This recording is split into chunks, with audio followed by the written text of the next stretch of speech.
Hi everybody, my name is Max and today I'm building a Christmas tree. So I was mowing the lawn this summer and I found these leftover aluminium tubes from a different project. And I thought maybe I could make a Christmas tree out of them. So I went to Fusion 360 and made a CAD model. I wanted this to be foldable so I can store it away for the summer.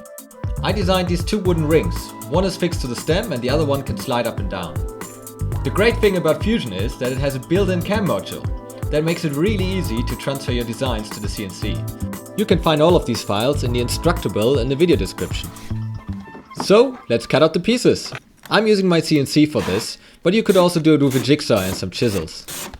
I found that the easiest way to secure sheet stock is to just screw it into the table below. The CNC cuts the entire part in one go. Since the rings are made from two halves, it can even cut the channels for the hinge pins. It would be almost impossible to cut them out on the drill press. This makes for really simple hinges, fewer parts and less costs. You need 4 of these halves in total. 2 for the top that are sliding up and down and 2 for the bottom that are fixed to the stem. 3 little tabs hold the workpiece in place and they have to be removed with a chisel. Looks alright. I cut the hinge pins from all thread and leftover screws. And they actually fit into the channels. Nice. So I cut 15 more of these. I didn't have enough all thread, so I also used some leftover bolts. This project is made from scraps anyway. The only things I had to buy were the Christmas lights. I made sure that the plywood edges are sealed so they won't swell. The top faces are already covered with some kind of resin and they are waterproof. The paint I used was a mix of all my leftover paints from the summer. That was a bad idea. And the finish looks really horrible, but I think it will work. Another test fit with the paint on, and I hope this gives you a better idea of how the hinge will work. I'm using these aluminium profiles for the legs. The slots make it really easy to attach things using T-nuts. Here I laid everything out on the driveway to see how it would look like. It's far too short at this point. The legs need holes drilled at one end so you can attach them to the rings. I made this little jig to fix them to the drill press. A clamp functions as a stop block.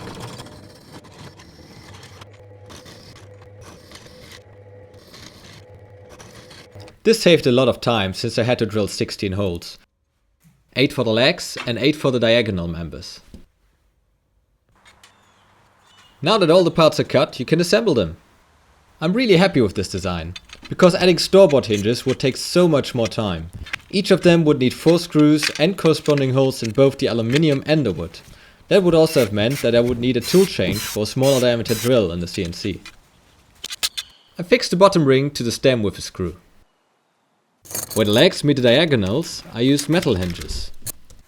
The aluminium profiles allow me to use T-nuts, which makes them really easy to attach, although this can be quite fiddly.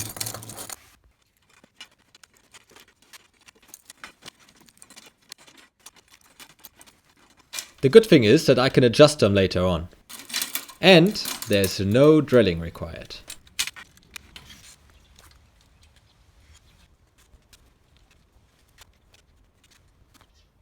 Now it's time to add the top ring. I roughly aligned the diagonals and slid on the bottom half. As long as all the members have the same length, they should self-align. Awesome! Now some clamps to fix it in place and screws to make it permanent. I probably went a bit overboard here, but I did not want it to come loose should the plywood become wet and warped. Yes, it folds. The pieces for the stem were too short, so I had to extend them. I clamped them together to get a feeling for the proportions and marked where I wanted to cut it off. I put a lot of thought into how I would put them together.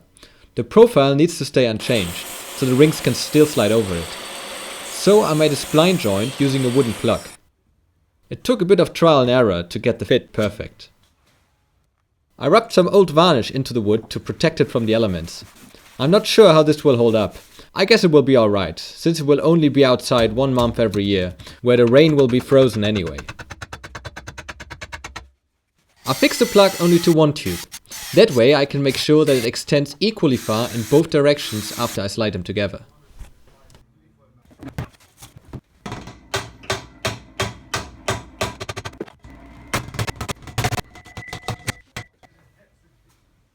Now that the stem has its final length, I could drill some holes to attach the eyebolts for the lights. I drilled more holes than I ended up using.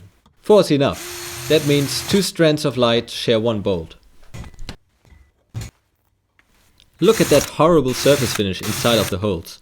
That's why you use a reamer if you want a good fit. My initial idea was to thread the holes, but I was concerned that they could wiggle loose in the wind and Loctite would only have a small surface area. So I used nylock nuts on the inside. On the outside I used normal nuts, because they can't fall off should they come loose. I used the same T-nuts I used previously to fit some eyebolts to the end of the legs too. I put it up in the garden to fit the lights to it. And this is where I noticed I could actually turn this around and make an umbrella out of it. Maybe next summer. I used zip ties to fit the lights to the tree. Fitting them through the eyebolts would have been very difficult. And this way they are easier to adjust. It only took a few minutes to attach all the lights. And for a tree of this size you need about 70 meters of LED lights. This probably sounds like a lot, but it actually just cost me about $60.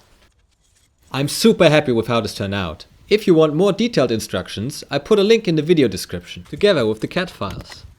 So thanks for this amazing year, guys. This channel grew a lot and I want to thank all of you for that. If you are new to this channel and you like this kind of content, hit the subscribe button below.